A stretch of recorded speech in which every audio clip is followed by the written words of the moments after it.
नमस्कार प्यारे साथियों, हिंदी साहित्य के अंतर्गत आज इस क्लास में 100 एमसीक्यू बताने जा रहा हूं। आने वाले सभी परीक्षाओं को ध्यान में रखते हुए राजस्थान, उत्तर प्रदेश, मध्य प्रदेश, झारखंड, इन सभी राज्यों में होने वाले सभी परीक्षाओं के लिए यहां से 5 से 10 प्रश्न 100% संभावना है आने का। इसलिए आप सभी लोग अंत तक पढ़ेंगे और अपने फैमिली से जुड़ने के लिए आप सभी लोग सब्सक्राइब जरूर कर लेंगे। फर्स्ट क्वेश्चन है, कबीर परचाई की रचिता कौन है? अनंत दास, नाभादास, धर्मदास, गोकुलनाथ। तो कबीर परचाई के रचिता अनंत दास आप लगा लेंगे, बहुत अच्छा क्वेश्चन है। सेकंड है, उलटबासी के अर्थ क्या है? अर्थात उलटबासी का अर्थ यहाँ पे आपसे जानना चाह रहा है। एक प्रकार के काव्य छंद है। सेकंड है, किसी बात का उल्टा जवाब देना। सी है, विशिष्ट प्रतीकात्मक काव्य शैली। डी है, हठ योगी साधना का विशेष पद्धति। तो उलटबासी का क्या अर्थ निकलता है? आंसर विशिष्ट प्रतीकात्मक काव्य शैली रखी गई है। थर्ड है, कबीर के उलटबासियों का मुख्य उद्देश्य क्या है? रहस्यवाद का प्रदर्शन, काव्य चमत्कार युक्त कथन। सी है, जन्माष्टमी को प्रभावित करना। डी है, काव्य का मर्म समझने के लिए जिज्ञासा पैदा करना। आंसर काव्य मर्म समझने के लिए जिज्ञासा पैदा करना। ये बहुत महत्वपूर्ण क्वेश्चन है, ध्यान रखेंगे। कबीर को बिना महाकाव्य लिखे महाकवि माना है। किसने माना? पंडित हजारी प्रसाद द्विवेदी, आचार्य रामचंद्र शुक्ल, राम स्वरूप चतुर्वेदी, राम कुमार वर्मा। क्वेश्चन कहता है, कबीर को बिना महाकाव्य लिखे हुए महापंडित किसने माना है या महाकवि की संज्ञा किनके द्वारा दिया गया है? तो राम स्वरूप चतुर्वेदी के द्वारा दिया गया है। 5 है, दादू पंथ पहले किस नाम से प्रसिद्ध था? परम ब्रह्म संप्रदाय, अलग संप्रदाय, निर्गुण संप्रदाय, दादू संप्रदाय। तो दादू पंथ किस संप्रदाय के नाम से जाना जाता है या परम ब्रह्म संप्रदाय के नाम से जाना जाता है? 106, धर्मदास का प्रसिद्ध ग्रंथ है ज्ञान सागर, सुख निधान, अलखवाणी, हृदय वाणी। तो धर्मदास का प्रसिद्ध ग्रंथ क्या है? आंसर सुख निधान रखा गया है। 100, भक्ति काव्य का मूल काव्य है अहंकार त्याग, आडंबरों का विरोध, गुरु महिमा, भक्ति। तो भक्ति काव्य का मूल काव्य क्या रहा है? आंसर 107 का सीधा भक्ति काव्य पर आप लगा लेंगे, क्योंकि भक्ति काव्य मूल काव्य का स्रोत माना गया है। 108 है, संतों ने नारी के किस रूप को निंदा की है? अशिक्षित, कमानी, प्रतिवर्ता, संपूर्ण नारी जगत को। संतों ने नारी के किस रूप से निंदा की है? तो कमानी को संतों ने नारी के रूप को निंदा किया गया है। 109, संत साधना का साहित्य रूप प्रारंभ हुआ था काशी से, प्रयाग से, पढ़नपुर से, उज्जैन से। संत साधना साहित्य का प्रारंभ कहाँ से हुई थी? यह पढ़नपुर से हुई थी। बहुत अच्छा क्वेश्चन है। 110, सिख संप्रदाय के प्रवर्तक एवं प्रथम गुरु कौन है? अर्जुन देव, गोविंद, अंगद देव, नानक। तो सिख संप्रदाय के प्रथम प्रवर्तक नानक देव आप लगा लेंगे, क्योंकि नानक देव ही ऐसे सिख संप्रदाय हैं जिन्होंने प्रारंभ किए थे। 111, नानक दर्शन का कौन सा तत्व है? चंपूजी, आशा दीवार, रही रास, सोहिला। तो नानक दर्शन कौन सा तत्व है? चंपूजी है। ये बहुत अच्छा क्वेश्चन है। 112, कबीर अपने परम तत्व को राम कहते हैं। इसी परम तत्व को गुरु नानक ने क्या कहा था? प्यारा, शब्द, ब्रह्मा, अलग। कबीर अपने परम तत्व को राम कहते थे और इसी परम तत्व को गुरु ने क्या कह करके संबोधित किए थे? तो शब्द कह करके संबोधित किए थे नानक देव ने। 113, नानक देव जी ने पदों को गुरु ग्रंथ साहिबा के किस प्रकार में संकलित किया है? सोहिला, महला, शपथ, चपूजी। तो नानक गुरुदेव ने पदों को किस प्रकार से संकलित किया है? महला के नाम से संबोधित किए हैं। 114, मीराबाई के गुरु का नाम क्या है? रामानंद, रामानुजाचार्य, रैदास, धर्मदास। तो मीराबाई के गुरु का नाम रविदास है। 115 संत रविदास किसके शिष्य थे? पिपाजी, संघन, नामदेव, रामानंद के। तो संत रविदास किनके शिष्य थे? ये रामानंद के शिष्य थे। 116 निम्नलिखित में से कौन सा तत्व संत निम्नलिखित में से कौन सा संत कवि नहीं है? रहीम, कबीर, मलुकदास, रज्जब। रहीम जो है यह संत कवि के रूप में नहीं जाने जाते हैं।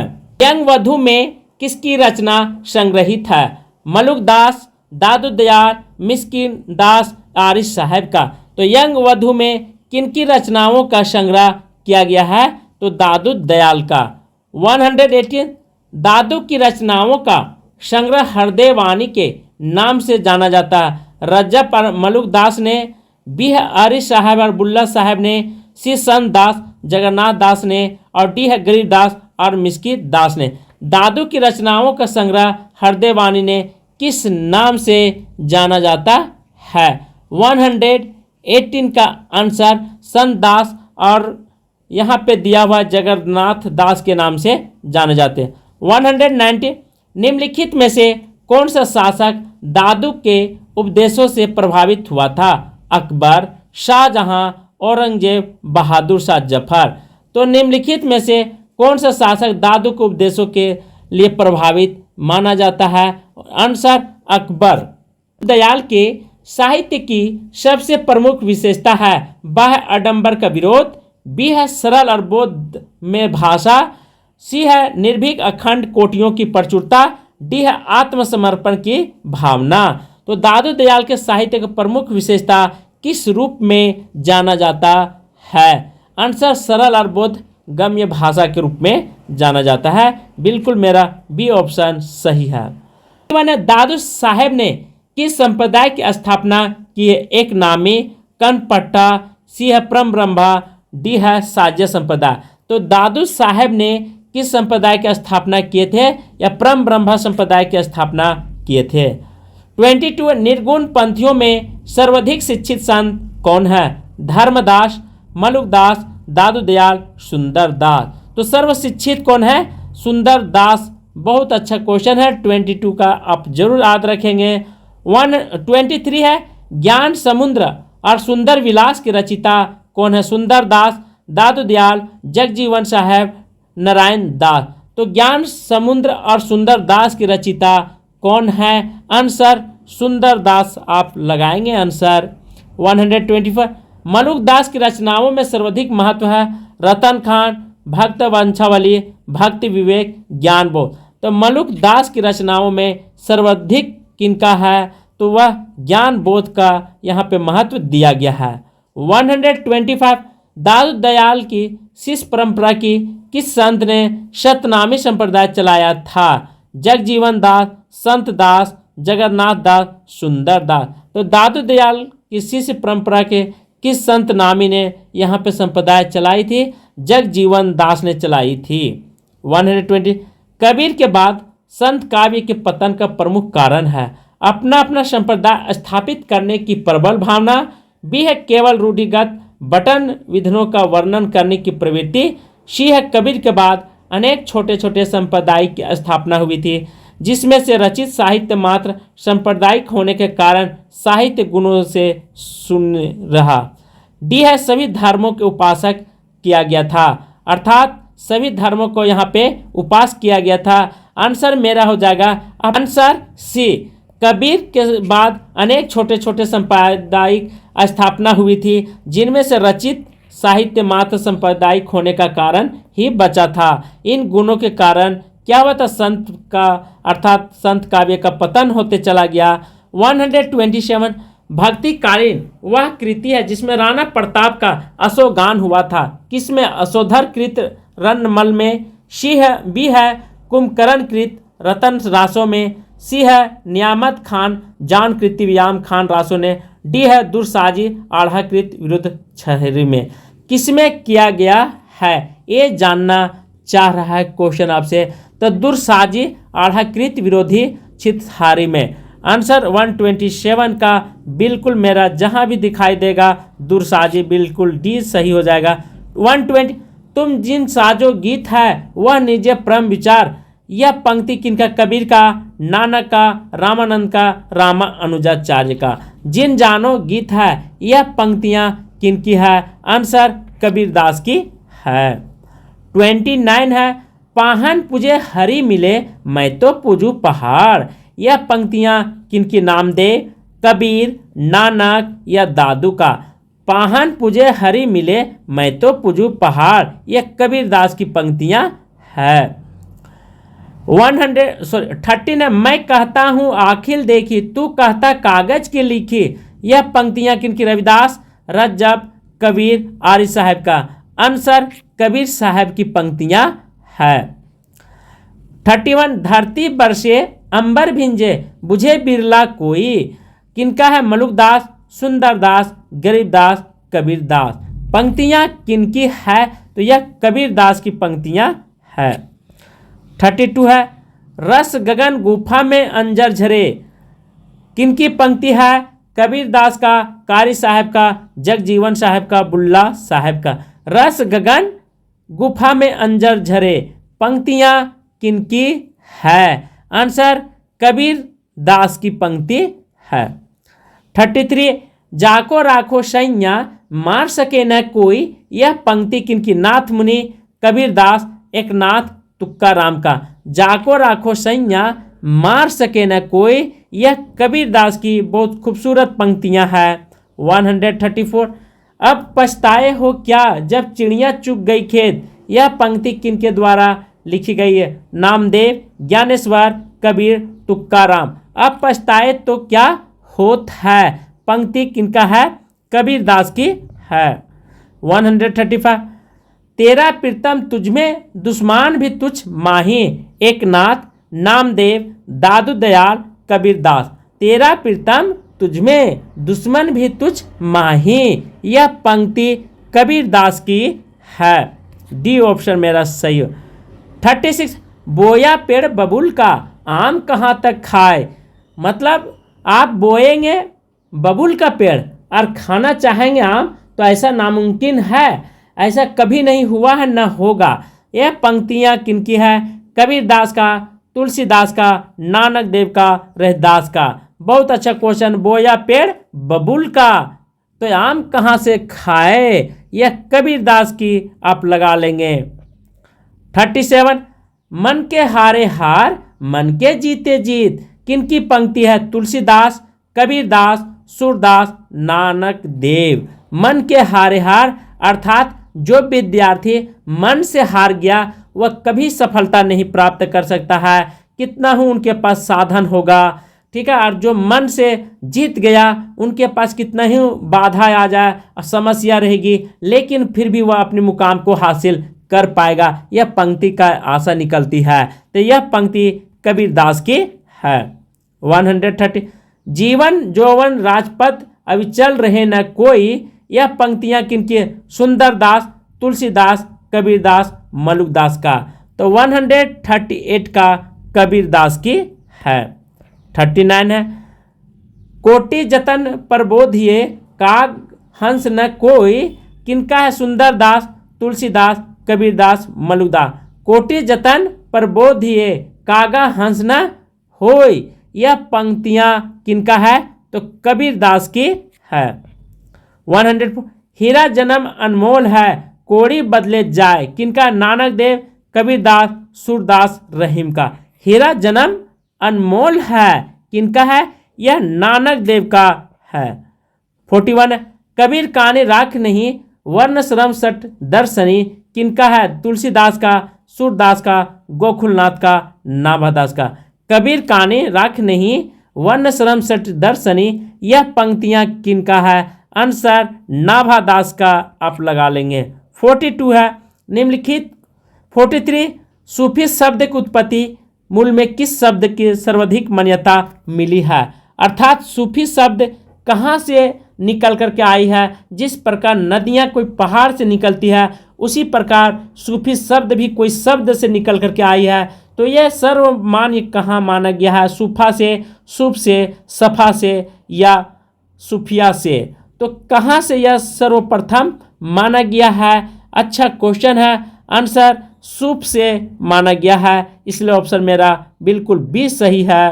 पर सूफियों द्वारा अपनाई गई मसनवी शैली से आशा क्या है? प्रत्येक सग्र के अंत में छंद परिवर्तन करना, बी रचना के आरंभ में इस वंदना, पैगंबर की स्तुति, साहे वक्त की प्रशंसा आदि, सी है रचना के आरंभ में कवि का सर्व परिचय, और डी है रचना के आरंभ में कथा का सारांश प्रस्तुत करना। तो सूफियों द्वारा अपनाई गई मसनवी शैली का क्या आशा निकल कर के आ रही है? तो रचना के आरंभ में इस वंदना और पैगंबर के द्वारा स्तुति साहे करना।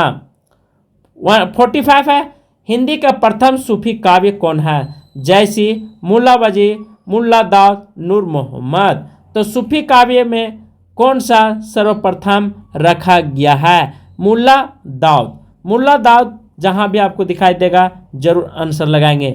46, सूफी मत में साधना के कितने सोपान हैं? 2, 3, 4 या 5?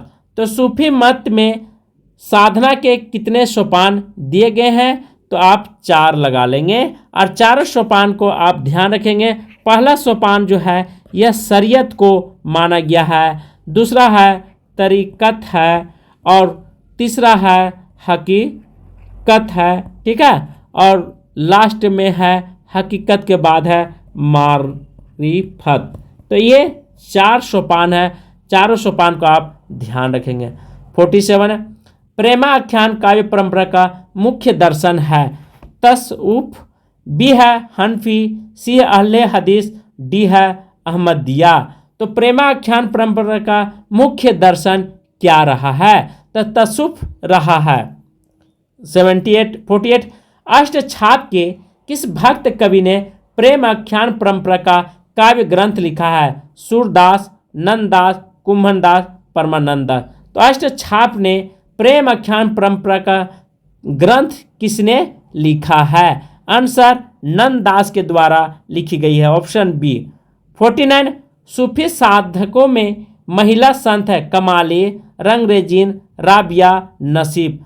तो सूफी साधकों में महिला संत का चर्चा किया है। आंसर राबिया जो है वह सूफी संत के रूप में जाने जाते हैं। 50 है, सूफी साधना के कितने संप्रदाय हैं? 2, 3, 4, 5। सूफी साधना के कितने हैं? आंसर आप लगा लेंगे 4 पर। कौन कौन है? तो ये पहला चिश्ती लगा लेंगे, ठीक है, चिश्ती संप्रदाय। उसके बाद है सुहरावर्दी संप्रदाय, ये भी आप ध्यान रखेंगे, सुहरावर्दी संप्रदाय। और थर्ड है कादरी संप्रदाय, और लास्ट में है नक्शबंदी संप्रदाय, ये भी आप ध्यान रखेंगे। ये सब बिंदुओं को आपको ख्याल रखना है। आचार्य रामचंद्र शुक्ल ने पहला मौलिक उपन्यास किसे माना है? ए परीक्षा गुरु, बी रहस्य कथा, सी नूतन ब्रह्मचारी, डी 100 अजान एक सुजान को। बहुत अच्छा क्वेश्चन है। आंसर परीक्षा गुरु का। इसका प्रकाशन वर्ष 1882 ईस्वी को माना गया है। किनके द्वारा लिखा गया है ये भी आप ध्यान रखेंगे। ये श्रीनिवास राय के द्वारा लिखी गई उपन्यास है। बहुत महत्वपूर्ण है क्योंकि प्रथम उपन्यास आचार्य रामचंद्र शुक्ल के द्वारा माना गया है, इसलिए आप सभी लोग ध्यान रखेंगे। ठीक है, श्रीनिवास दास के द्वारा कब? 1882 ईस्वी में। भी आई आप इसे लगा लेंगे। उसके बाद पंडित गौरी दत्त जो है, ठीक है, जो गोपाल राय गहमरी है, ये भी इम्पोर्टेंट रहता है। गोपाल राय ये किनको प्रथम उपन्यास मानते हैं? जो पंडित गौरी दत्त के द्वारा लिखी गई उपन्यास है। इस उपन्यास का नाम है देवरानी जेठानी की कहानी। इस उपन्यास का समय सीमा 1870 ईस्वी होती है।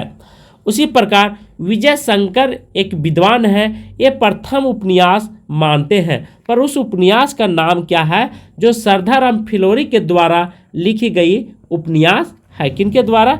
श्रद्धाराम फिलोरी के द्वारा। कब? ठीक है, तो ये भाग्यवती को मानते हैं। किनको मानते हैं? भाग्यवती का। इसका समय सीमा 1877 ईस्वी हो जाती है।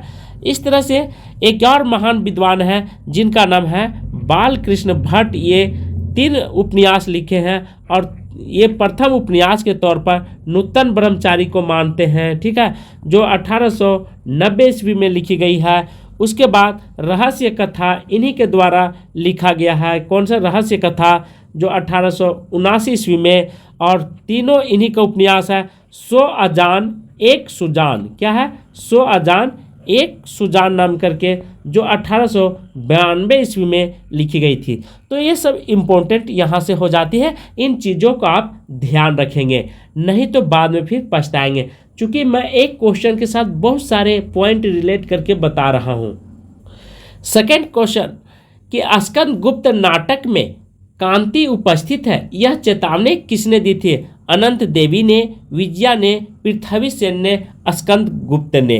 आंसर अनंत देव ने यह चेतावनी दिया था। यह स्कंद गुप्त नाटक जो जयशंकर प्रसाद के द्वारा लिखी गई है। किनके द्वारा? जयशंकर प्रसाद के द्वारा। ये भी इम्पोर्टेंट हो जाती है। जयशंकर प्रसाद का जन्म 1889 ईस्वी में होती है। देवी ने चेतावनी देती है। उसके बाद अनंत देवी जो होता है, यह मगध के सम्राट कुमार गुप्त को छोटी रानी रहती है, जो पुरुरवा की माता रहती है। किसका? पुरुरवा। ये इम्पोर्टेंट होता है क्योंकि पुरुरवा गुप्त जो था ये बहुत बार क्वेश्चन में आया हुआ है। तो इन तथ्यों का आप ध्यान रखेंगे। सेकेंड है, किसने कहा तुम पशु हो, तुम पशु हो, तुम पशु हो? गंधारी ने, युधिष्ठिर ने, कृतवर्मा ने, डी है व्यास ने। आंसर व्यास मुनि ने बोले थे कि तुम पशु हो, तुम पशु हो। ठीक है। यह कथन जो है अंधा युग का कथन है। कहाँ से लिया गया है? अंधा युग नाटक जो है वहीं से यह लिया गया है। ये भी आप ध्यान रखेंगे, बहुत बार क्वेश्चन आया हुआ है कि यह कहाँ की पंक्तियाँ हैं। तो इस तरह पंक्तियों पर आप विशेष ध्यान रखेंगे, नहीं तो फिर आपको दिक्कत की सामना करना पड़ेगा। लेखक कौन है? तो अंधा युग का धर्मवीर भारती है। ये भी आप ध्यान रखेंगे, धर्मवीर भारती इस नाटक का लेखककार हैं। थर्ड, हिंदी हिंदू हिंदुस्तान नारा किस साहित्यकार ने दिया था? माधव प्रसाद मिश्र, सरदार पूरन सिंह, प्रताप नारायण मिश्र, बाल मुकुंद गुप्त ने। हिंदी हिंदू हिंदुस्तान की नारा किसके द्वारा दिया गया है? ये भी बहुत महत्वपूर्ण रखता है क्योंकि यह प्रताप नारायण मिश्र के द्वारा दिया गया नारा है। इसने 1873 ईस्वी में हरिश्चंद्र मैगजीन की स्थापना किए थे। द्विवेदी ने, भारत तेंदु ने, मौलवी इकराम ने, पंडित जुगल किशोर ने। तो किसने 1873 ईस्वी में हरिश्चंद्र मैगजीन की स्थापना किया था? तो भारत तेंदु के द्वारा 1873 ईस्वी में स्थापना किया गया था। ये भी इम्पोर्टेंट है। यह पत्र भारत तेंदु युग का मुख्य पत्र माना जाता है। सबसे प्रमुख पत्र में एक है। किनका? भारत तेंदु का। ठीक है। इसका नाम 1874 ईस्वी में बदलकर हरिश्चंद्र चंद्रिका रखा गया था। ये भी आप ख्याल रखेंगे, बहुत इम्पोर्टेंट हो जाती है क्योंकि बहुत बार यह क्वेश्चन आया हुआ है। क्या नाम था? हरिश्चंद्र चंद्रिका। तो ये सब पॉइंटों को आपको ख्याल रखना है। ठीक है। इसके अतिरिक्त भारत तेंदु जी ने 1868 ईस्वी ने कवि वचन, ठीक है, कवि वचन सुधा नाम करके एक और पत्र जारी करते हैं जो 1868 ईस्वी में निकलता है। यह मासिक पत्रिका के रूप में जाना जाता है। किस रूप में? तो मासिक पत्रिका में, अर्थात महीने में निकलती है। उसके बाद इनके द्वारा, भारत तेंदु के द्वारा बाल बोधनी नाम करके एक और पत्रिका निकलती है, जिस पत्रिका का प्रकाशन वर्ष 1874 ईस्वी में होती है। किसका? तो बाल बोधनी पत्रिका का। ये भी आप ध्यान रखेंगे। 74 ईस्वी में निकली थी बाल बोधनी नाम करके पत्रिका, जिसमें तीनों पत्र का जो अखबार निकलती थी, यह कहाँ से निकलती थी? तो बनारस से निकलती थी, छपती थी। ठीक है। भारत तेंदु का। 5 है, पंत को किस काव्य कृति पर ज्ञानपीठ पुरस्कार मिला था? लोकायतन, चितबरा, सी है पल्लव, डी है ज्योत्सना। तो किस पर मिला था? तो चितबरम के लिए इनको ज्ञानपीठ पुरस्कार मिली थी। इनको चिदंबरम के लिए, ठीक है, पंत जी को। बहुत इम्पोर्टेंट, कब? 1968 ईस्वी में इनको प्राप्त हुआ था। ज्ञानपीठ पुरस्कार प्राप्त पंत जी छायावादी कवि हैं। ये सभी लोग जानते हैं, नहीं जानते हैं तो आप नोट कर लेंगे कि ये छायावादी कवि के रूप में जाने जाते हैं। इनको सुकुमार कवि का दर्जा दिया गया है। क्या दिया गया है? सुकुमार कवि का दर्जा दिया गया है। पंत जी ने प्रमुख रचनाएं जैसे ग्रंथि हो गया, ठीक है, और वीणा इन्हीं के द्वारा लिखा गया है। उच्छ्वास इन्हीं के द्वारा लिखी गई है। ये सब कृतियों का आपको भूलना नहीं। पल्लव यदि आप याद रखेंगे तो पल्लव इन्हीं के द्वारा लिखा गया है। गुंजन भी इन्हीं के द्वारा है, ठीक है। और उसके बाद ग्राम्या नाम करके क्या और कृति लिखी गई थी, तो इन्हीं का कृति है। युगवाणी, ये सब कृति बहुत सारे इन्होंने रचना किए हैं। लास्ट में एक है स्वर्ण, ठीक है, स्वर्ण किरण इन्हीं के द्वारा लिखी गई है। और मधुवन भी, ठीक है। तो ये सब पंत जी का निबंध है। तो इनके लिए, इनको जो चिदंबरम के लिए ज्ञानपीठ पुरस्कार प्राप्त हुआ था।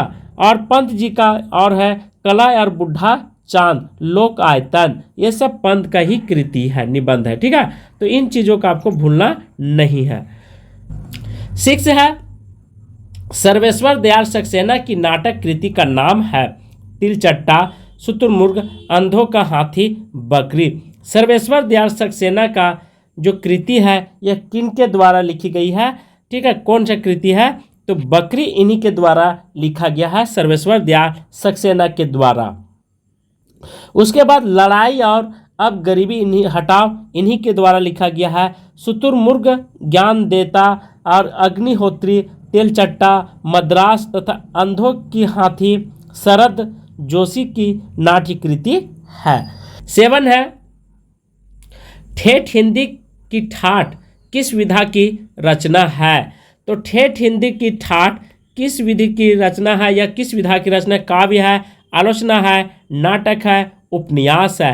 तो ठेठ हिंदी का ठाठ जो है यह उपन्यास विधा से लिया गया है। ये भी आप ध्यान रखेंगे, बहुत इंपॉर्टेंट हो जाती।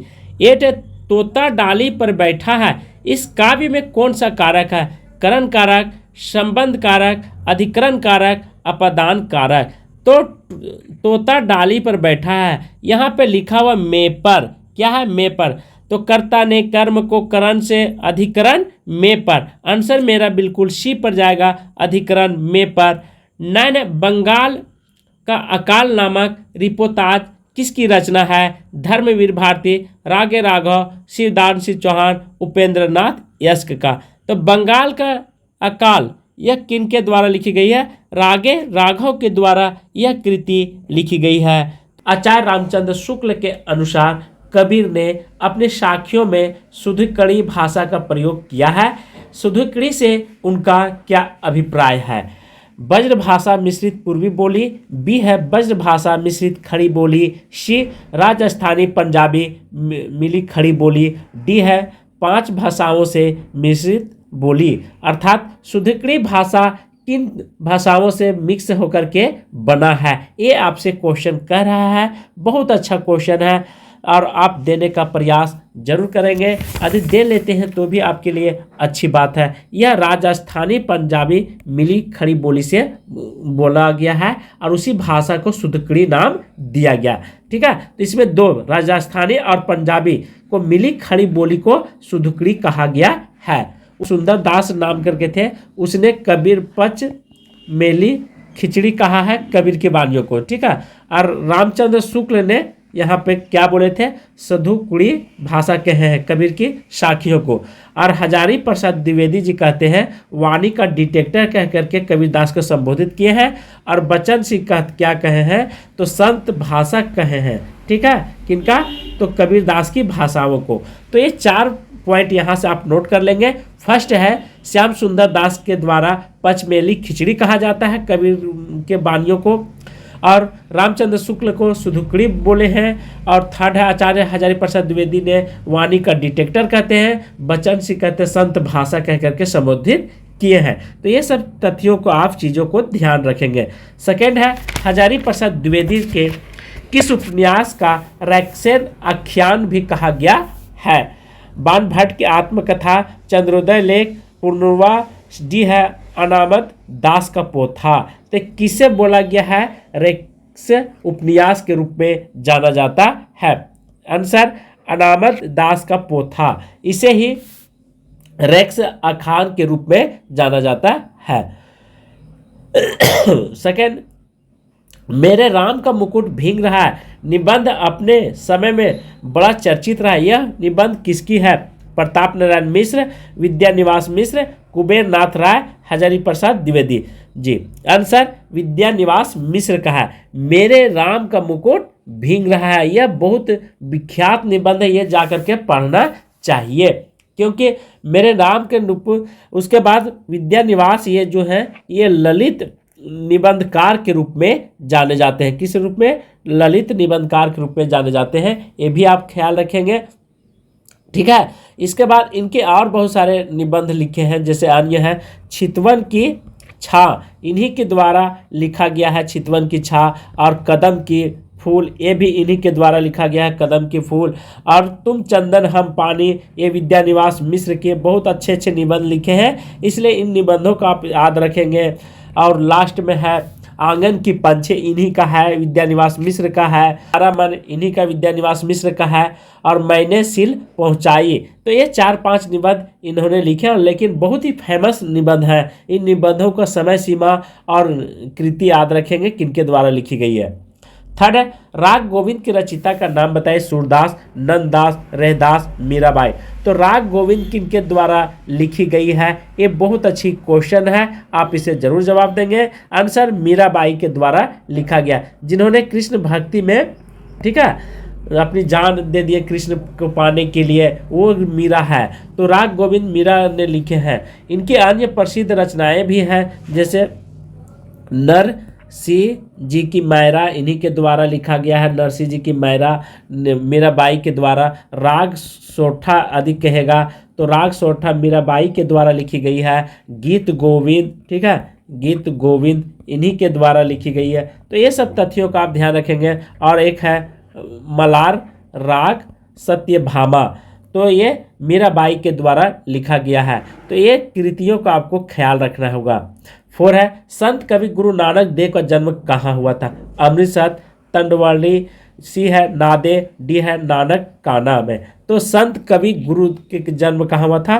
तलवंडी में हुआ था, ये भी ध्यान रखेंगे। संत गुरु के नाम से जाने जाते थे और बहुत ही विख्यात कवि हैं। और बहुत सारे संत कवि हैं, जैसे रहदास का नाम, ये भी संत कवि के रूप में जाने जाते हैं। नानक हो गए, ये संत कवि हैं। दास, ठीक है, ये मलुक दास, ये भी संत कवि के अंतर्गत आते हैं। ये प्रमुख जो थे ये निर्गुण कवि काव्य धारा से ताल्लुक रखते हैं।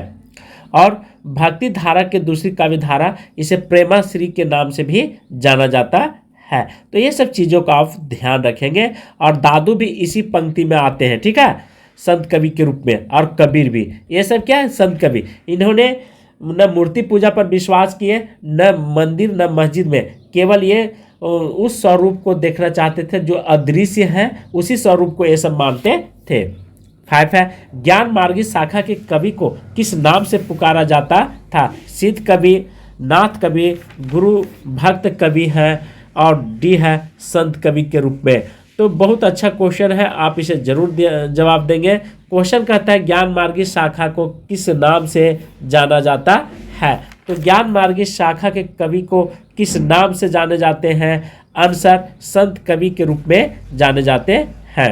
7 है अंगद पेज की रचना किसने की है? नाभादास, धरणीदास, ईश्वरदास, मलुकदास। तो अंगद पेज किनकी रचना है? यह ईश्वरदास की रचना है। इनकी अन्य रचना है सत्यवर्ती, ठीक है, सत्यवर्ती कथा भी इन्हीं की रचना है, ईश्वरदास की, बहुत विख्यात है, इसलिए आप इसे ध्यान रखेंगे। 7 है बेरवे नायिका भेद किसकी रचना? कृपाराम, रहीम, तुलसीदास, केशवदास। बेरवे नायिका किनका है? तो यह रहीम दास की है। 8 है ये हिंदी के प्रधान आचार्य में माने जाते हैं और इनका भाषा भूषण अलंकार ग्रंथ एक बहुत ही प्रचलित पाठ ग्रंथ रहा है।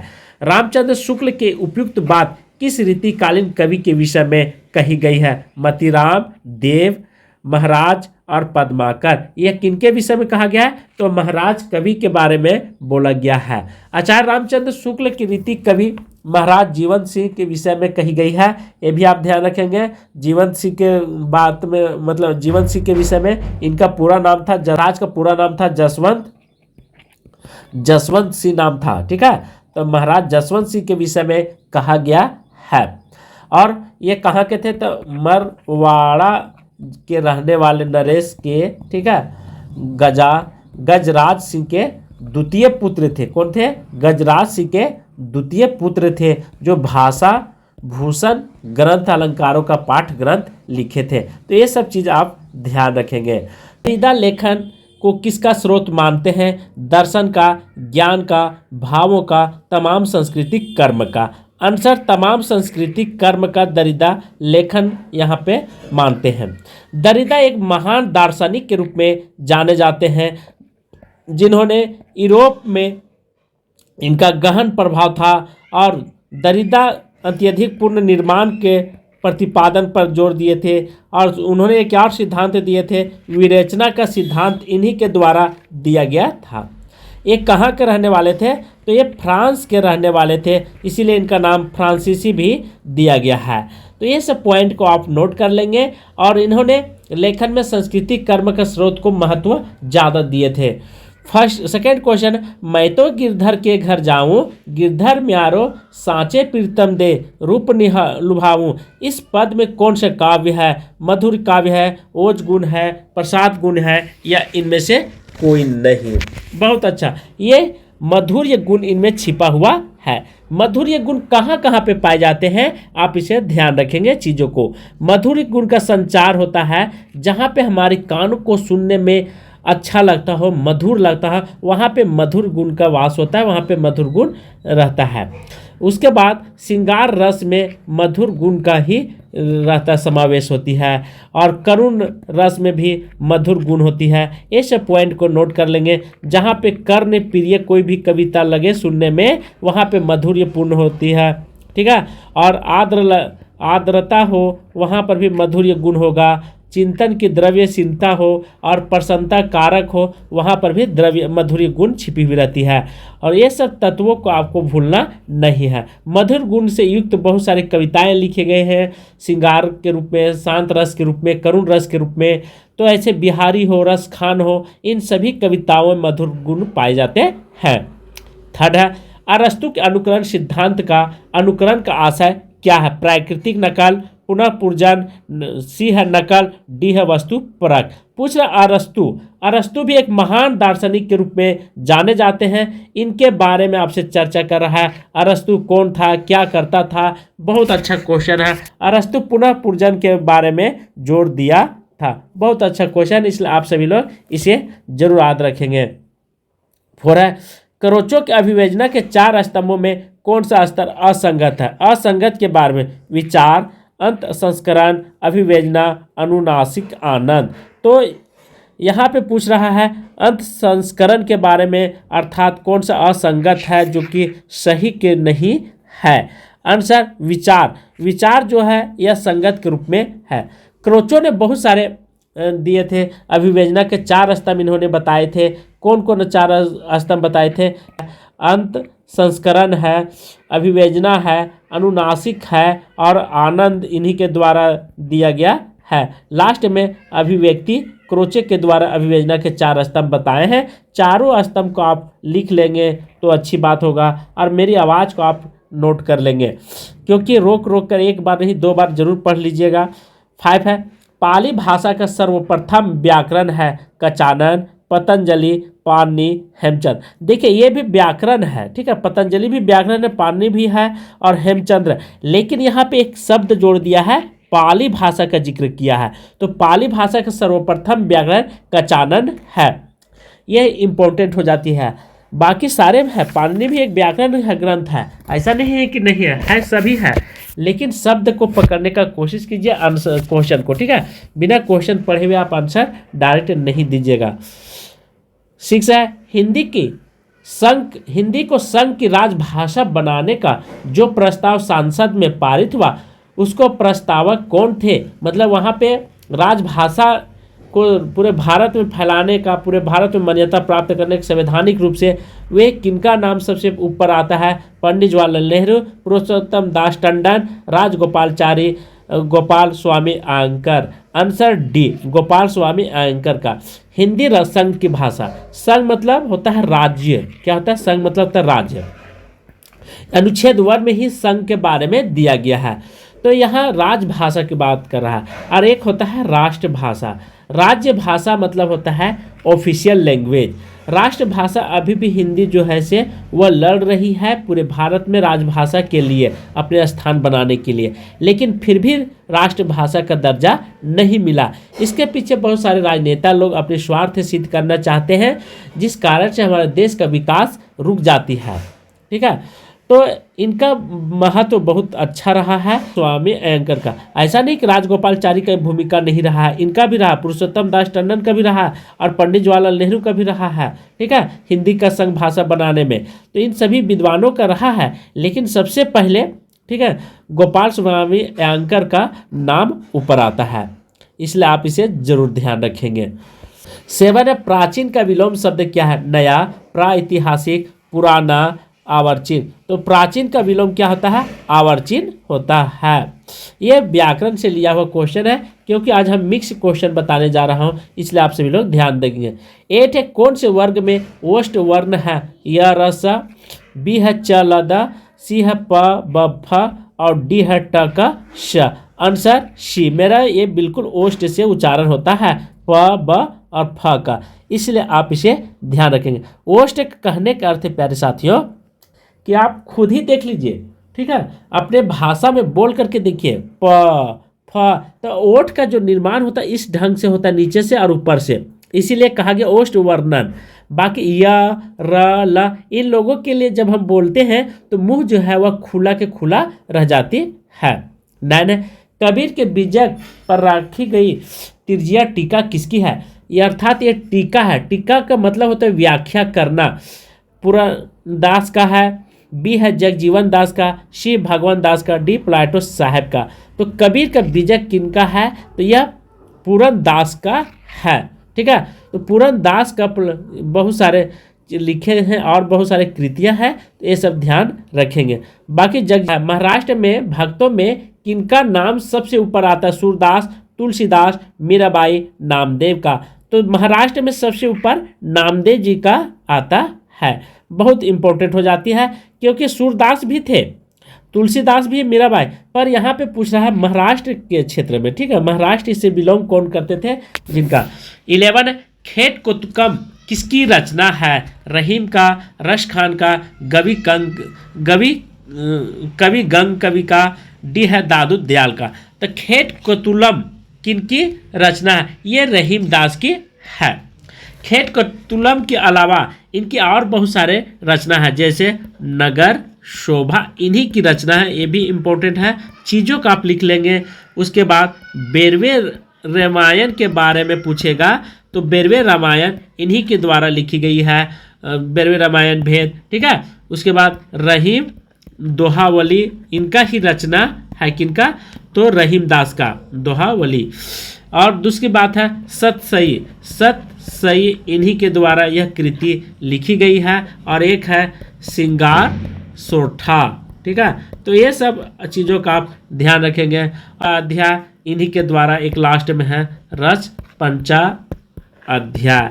तो ये सब कृतियों को आपको भूलना नहीं है, यदि आप भूलते हैं तो फिर जीवन में आपको बहुत पछताना पड़ेगा। 12 है, रोजतुल हकायक की रचिता कौन है? शेख नबी, कासिम शाह, नूर मोहम्मद, उस्मान। तो रोजतुल की रचना के बारे में यहाँ पे चर्चा कर रहा है, नूर मोहम्मद है। कौन है? नूर मोहम्मद। नूर मोहम्मद के द्वारा बहुत सारे कृतियाँ लिखी गई है। चंद्रावती जो है यह 1744 ईस्वी में नूर मोहम्मद के द्वारा लिखा गया था। अनुराग बावश्री ये भी कृति इन्हीं के द्वारा लिखी गई है, ये भी ध्यान रखेंगे, 1764 ईस्वी में नूर मोहम्मद के द्वारा। और एक है चित्रावली, चित्रावली जो है इन्हीं के द्वारा 13 ईस्वी में, जो ये उस्मान के द्वारा लिखी गई थी ये कृतियाँ। तो ये सब आपको ध्यान रखेंगे उस्मान के द्वारा। और एक लास्ट में है ज्ञानदीप। ज्ञानदीप जो कृति है, ठीक है, यह कृति 1619 ईस्वी में लिखी जाती है और शेख नबी के द्वारा, किनके द्वारा? शेख नबी के द्वारा यह कृति लिखी जाती है। और लास्ट में है हंस ज्वारी। हंस ज्वारी की रचिता 1731 ईस्वी में होती है और किनके द्वारा लिखी गई है? तो कासिम शाह के द्वारा लिखी गई है, कासिम शाह। तो ये सब तथ्यों को आप नोट कर लेंगे तो अच्छी बात होगा। 13 है सुरसागर का सबसे मर्मस्पर्शी और वाग्देयपूर्ण अंश है संयोग श्रृंगार वर्णन, बी है बाल वर्णन, सी है प्राकृतिक वर्णन, डी है भ्रमर गीत। आंसर भ्रमर गीत जो है सबसे सुरसागर में मर्म है, बहुत ही अच्छा आपको लगेगी पढ़ने में। जा करके सुरसागर पढ़ें जरूर और अध्ययन करें कि सुरसागर के बारे में क्या लिखा गया, आखिर इतना इस क्वेश्चन को इतने फोकस क्यों किया गया है भ्रमर गीत पर, ये भी आपको ध्यान रखना होगा। इनकी व्याख्याता हजारी प्रसाद द्विवेदी ने लिखा है सूरदास के बारे में, ठीक है, कि ब्रज भाषा का प्रथम कवि कौन है? तो सूरसागर सूरदास को मानते हैं, ठीक है। कौन? हजारी प्रसाद द्विवेदी जी। ये भी इम्पोर्टेंट हो जाती है। प्रथम कवि लीला गान का महान सूरसागर का उपाध्याय भागवत पुराण का 10वें स्कंद में है। हिंदी साहित्य में भ्रमर गीत काव्य परंपरा का प्रवर्तक कौन है? सूरदास है। तो ये सब तथ्यों को आपको भूलना नहीं है। 14 इश्कनामा किसका काव्य? बोधा, घनानंद, भूषण, केशवदास। तो यह घनानंद की रचना है। उसके बाद बोधा के द्वारा और बहुत सारे लिखा गया था। भूषण के द्वारा यदि पूछेगा तो ये सब रीति काल के कवि हैं। किस काल के? रीति काल के। तो भूषण के द्वारा छत्र साल लिखा गया है, ठीक है, ये भी छात्र साल दशक इन्हीं के द्वारा लिखी गई है। और केशव दास इन्हीं के द्वारा ये भी कृति लिखी गई है, पर इनका जो है से रसिक प्रिय, ठीक है, ये इम्पोर्टेंट हो जाती है। रसिक प्रिय इन्हीं के द्वारा लिखी गई है। तो ये सब 3-4 कृतियों का आपको भूलना नहीं है। 15 हिंदी साहित्य इतिहास का 1850 से 1900 ईस्वी के काल को किस नाम से अभिहित करते हैं? द्विवेदी युग, भारतेंद्र युग, शुक्ल युग, छायावादी युग। 1850 से 1900 ईस्वी के काल के बारे में चर्चा किया है। तो यह सिंपल सी बात समझ लीजिए कि 1850 में तो भारतेंदु का जन्म हुआ था, इसलिए यह भारतेंदु युग कहलाता है। इसके बाद द्विवेदी युग का समय सीमा यदि आपसे पूछेगा प्यारे साथियों, तो 1900 ईस्वी से 1918 ईस्वी द्विवेदी युग चलता है और शुक्ल युग जो है और छायावादी युग 1918 से 1936 ईस्वी तक चलती है। इस तरह से हमने पूरे विस्तार से बता दिया हूँ, इसलिए आप इसे नोट कर लेंगे। 16 बालकृष्ण शर्मा नवीन का सर्वप्रथम प्रकाशित काव्य संग्रह है। रसीम रेखा, उर्मिला, क्वासी या कुमकुम। तो बाल कृष्ण का सबसे इम्पोर्टेंट है कुमकुम, ठीक है, ये ध्यान रखेंगे, मोस्ट इम्पोर्टेंट हो जाती है। कुमकुम के बारे में आपको ध्यान रखना होगा। 17 है मेरी भव बाधा हरो। यह कविता और लंबी है लेकिन आपको यहाँ पे थोड़ा सा दिया गया है पकड़ने के लिए, तो इस पंक्ति को मैं पूरा कर देता हूँ। मेरी भव बाधा हरो, राधा नागर सोई, जा तन की झाई परे, श्याम हरित दुत होई। कहने का अर्थ है कि मेरी भव बाधा अर्थात मेरी संसार की बाधा को दूर करो। ये प्रभु श्री राम से, कृष्ण से मांग रहे। राधा जी बोलते हैं राधा नागर सोई होई, मतलब वह राधा, मतलब राधा मतलब नागर मतलब होता है यहाँ पे सुंदर, और नगर वधु मतलब होता है जैसी शोभा वाली, ठीक है, तो ही मेरी सहायता करे। जा तन की झाई पड़े, मतलब जिसके शरीर पर छाया अर्थात छवि पड़े। श्याम हरिदूत होई, तो श्याम मतलब कृष्ण जी कैसे थे? छाया के जैसे थे, श्याम वर्ण के थे, तो इसीलिए राधा कहती है राधा के प्रेम में रंगा हुआ हो। तो ये सब आप ध्यान रखेंगे। तो मैं फिर से बता देता हूँ, हे राधा रानी मेरी संसार की बधाएं हर लो। आप ही वह सुंदर सुंदरी हैं जिनके तन की छाया मात्र से श्री कृष्ण का श्याम रंग भी हरित हो जाता है। अर्थात आप इतनी प्रभावशाली हैं कि स्वयं भगवान श्री कृष्ण भी आपके प्रेम में अपना रूप बदल लेते हैं। ऐसी महाशक्ति वाली राधा मेरी भी रक्षा करें। यह इसमें श्रृंगार रस छिपा हुआ, भक्ति और श्रृंगार रस का अद्भुत मेल है इस कविता में, तो ये सब ध्यान रखेंगे। और यह कविता जो है बिहारी के द्वारा लिखी गई है, 700 दोहों का संग्रह है। और कहाँ से उठाई गई कविता है, तो सतसई से यह पंक्ति ली गई है, ये भी इंपॉर्टेंट हो जाती है। श्रृंगार रस का बिजोड़ इसमें आपको देखने को मिलेगा, तो इन सभी तथ्यों का आपको ध्यान रखिएगा। 17 है 18, राम की शक्ति पूजा की रचना निराला जी ने कब की थी? 1936, 1937, 1938, 1935 में। राम की शक्ति पूजा 1936 ईस्वी में किए थे। दोस्तों, राम की शक्ति पूजा में यह एक कविता है, ठीक है। इसमें भगवान श्री राम के बारे में चरित्र चित्रण और रावण के बारे में किया गया है, ये ध्यान रखेंगे। कुछ पंक्तियां आपको मैं बता देता हूं, इसी से रिलेटेड है। हे महाशक्ति दुर्गे माँ, तुम्हें नमामि, विजय के लिए वरण किया राम ने, शक्ति का किया अर्चन, किया पूजन, किया हवन। हाय, एक फूल कम पड़ गया, एक दोष रह गया, राम का मन कांप उठा, क्या इसी में विजय रुकेगी?